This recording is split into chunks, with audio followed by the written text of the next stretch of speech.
An epistle, containing the strange medical experience of Karshish, the Arab physician Robert Browning Karshish, the picker up of learning as crumbs, the not incurious in God's handiwork. This man's flesh he hath admirably made, blown like a bubble, kneaded like a paste, to coop up and keep down on earth a space. That puff of vapor from his mouth, man's soul, to Abib, all sagacious in our art, breeder in me of what poor skill I boast, like me inquisitive how pricks and cracks befall the flesh through too much stress and strain, whereby the wily vapor fain would slip back and rejoin its source before the term, and aptest in contrivance under God to baffle it by deftly stopping such. The vagrant scholar to his sage at home sends greeting, health and knowledge, fame with peace, 3 samples of true snake's tone, rarer still, one of the other sort,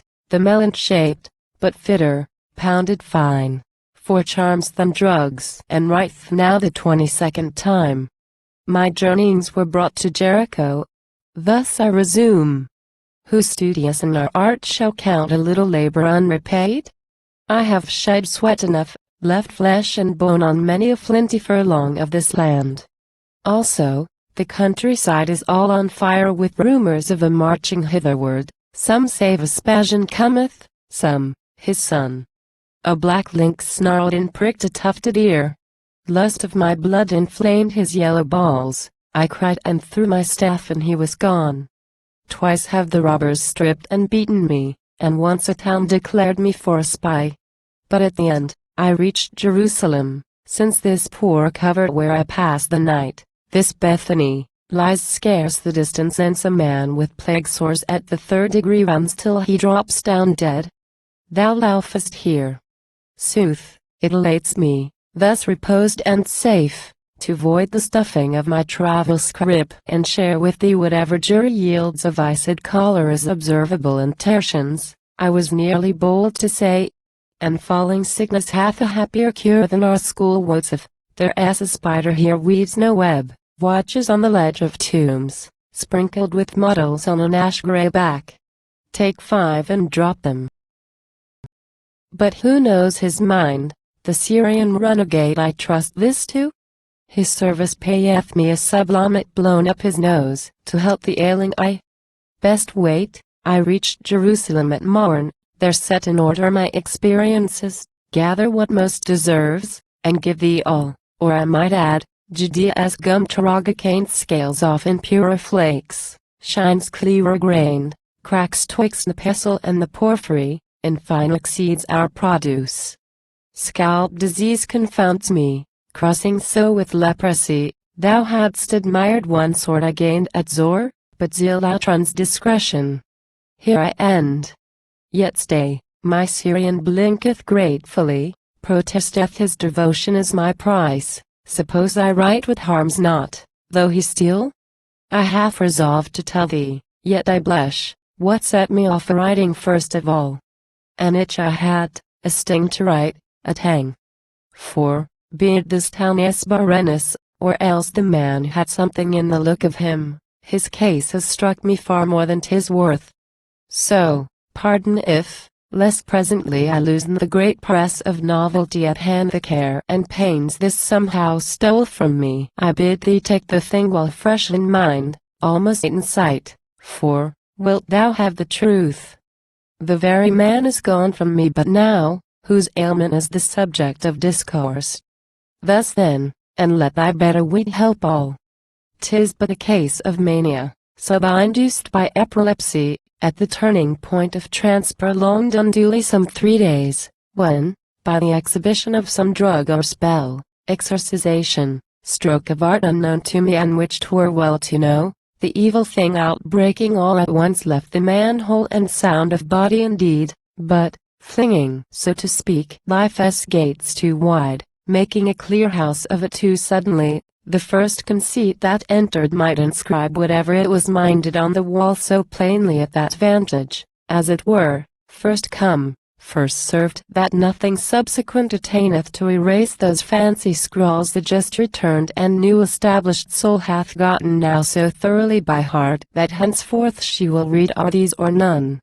And first, the man's own firm conviction rests that he was dead. In fact, they buried him, that he was dead and then restored to life by a Nazarene physician of his tribe, saith, the same bade rise, and he did rise. Such cases are diurnal, thou wilt cry. Not so this figment. Not, that such a fume, instead of giving weight to time and health, should eat itself into the life of life, as saffron tingeth flesh, blood, bones and all. For see, how it takes up the afterlife. The man, it is one Lazarus a Jew, sanguine, proportioned, 50 years of age, the body's habit wholly laudable, as much, indeed, beyond the common health as he were made and put aside to show. Think, could we penetrate by any drug and bathe the wearied soul in worried flesh, and bring it clear and fair, by 3 days' sleep? Whence has the man the balm that brightens all? This grown man eyes the world now like a child. Some elders of his tribe, I should premise, led in their friend, obedient as a sheep, to bear my inquisition. While they spoke, now sharply, now with sorrow, told the case, he listened not except I spoke to him, but folded his 2 hands and let them talk, watching the flies that buzzed, and yet no fool. And that is a sample how his years must go. Look, if a beggar, in fixed middle life, should find a treasure, can he use the same with straitened habits and with taste start small, and take at once to his impoverished brain the sudden element that changes things, that sets the undreamed of rapture at his hand and puts the cheap old joy in the scorn dust? Is he not such an one as moves to mirth, warily parsimonious, when no need, wasteful as drunkenness at undue times? All prudent counsel as to what befits the golden mean, is lost on such an one. The man as fantastical as the man's law. So here, we call the treasure knowledge, say, increased beyond the fleshly faculty, heaven opened to a soul while yet on earth, earth forced on a soul's use while seeing heaven. The man is witless of the size, the sum, the value and proportion of all things, or whether it be little or be much. Discourse to him of prodigious armaments assembled to besiege his city now, and of the passing of a mule with guards, 'tis one.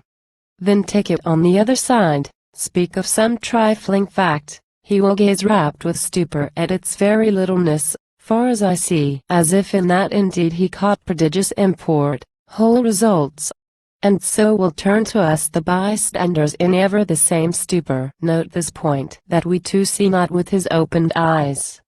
Wonder and doubt come wrongly into play, preposterously, at cross purposes. Should his child sicken unto death, why, look for scarce abatement of his cheerfulness, or pretermission of the daily craft.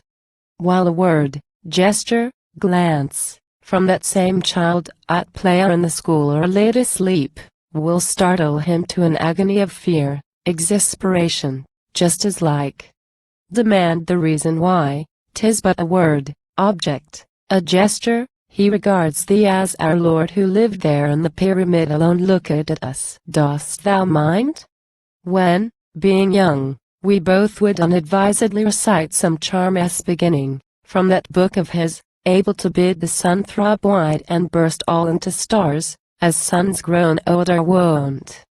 Thou and the child have each a veil alike thrown o'er your heads, from under which ye both stretch your blind hands and trifle with a match over a mine of Greek fire. Did ye know? He holds on firmly to some thread of life. It is the life to lead proceedly, which runs across some vast distracting orb of glory on either side. That meager thread, which, conscious of, he must not enter yet, the spiritual life around the earthly life, the law of that is known to him as this: his heart and brain move there, his feet stay here. So is the man perplexed with impulses sudden to start off crosswise, not straight on, proclaiming what is right and wrong across, and not along, this black thread through the blaze. It should be baulked by here, it cannot be. And oft the man's soul springs into his face as if he saw again and heard again his sage that bade him rise, and he did rise. Something, a word, a tick of the blood within admonishes, then back he sinks at once to ashes, who is very fire before, in sedulous recurrence to his trade whereby he earneth him the daily bread? And studiously the humbler for that pride, professedly the faultier that he knows God's secret, while he holds the thread of life. Indeed the especial marking of the man is prone submission to the heavenly will, seeing it, what it is, and why it is. Saith, he will wait patient to the last for that same death which must restore his being to equilibrium, body loosening soul divorced even now by premature full growth. He will live, nay, it pleaseth him to live so long as God please, and just how God please. He even seeketh not to please God more, which meaneth, otherwise than as God please. Hence, I perceive not he affects to preach the doctrine of his sect whate'er it be, make proselytes as madmen thirst to do. How can he give his neighbor the real ground, his own conviction? Ardent as he is, call his great truth a lie, why, still the old be it as God please reassureth him.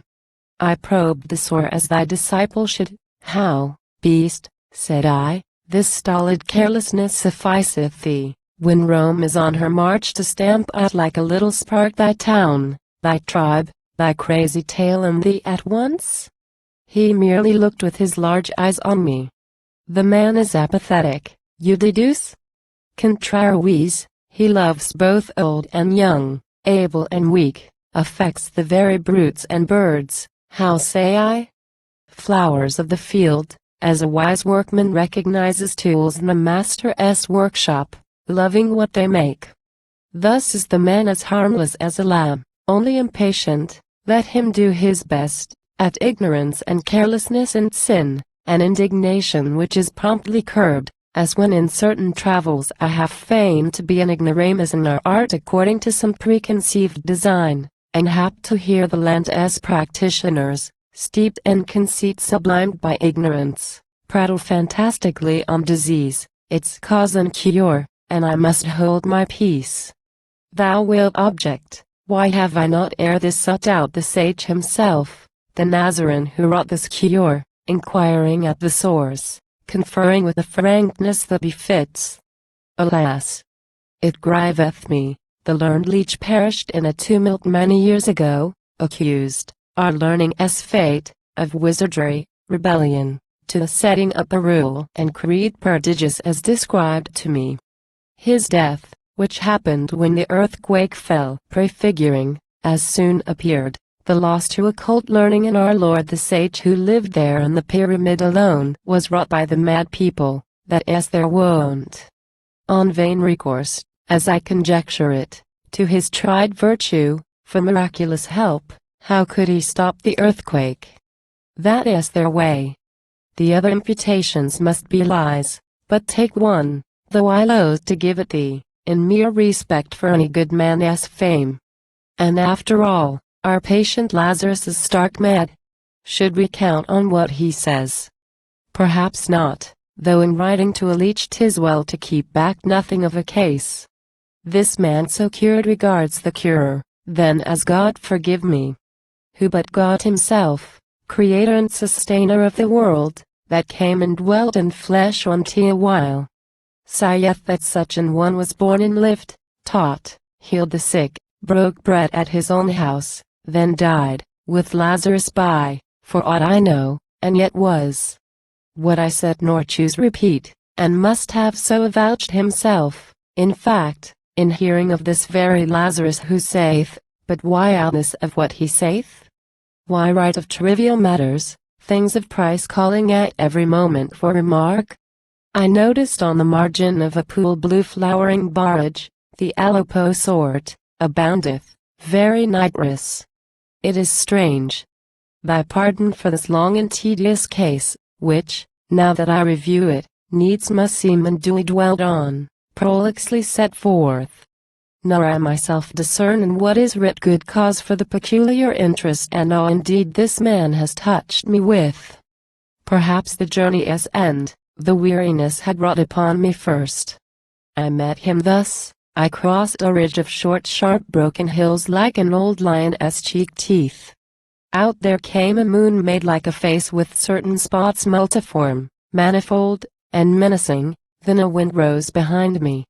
So we met in this old sleepy town at unaware, the man and I send thee what is writ.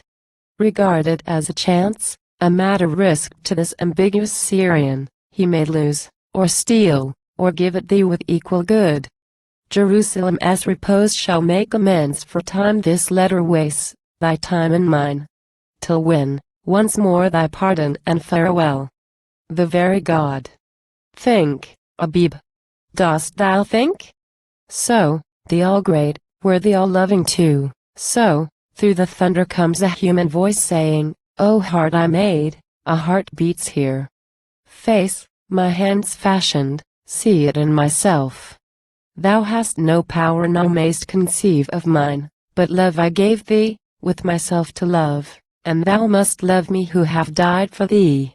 The madman saith he said so, it is strange,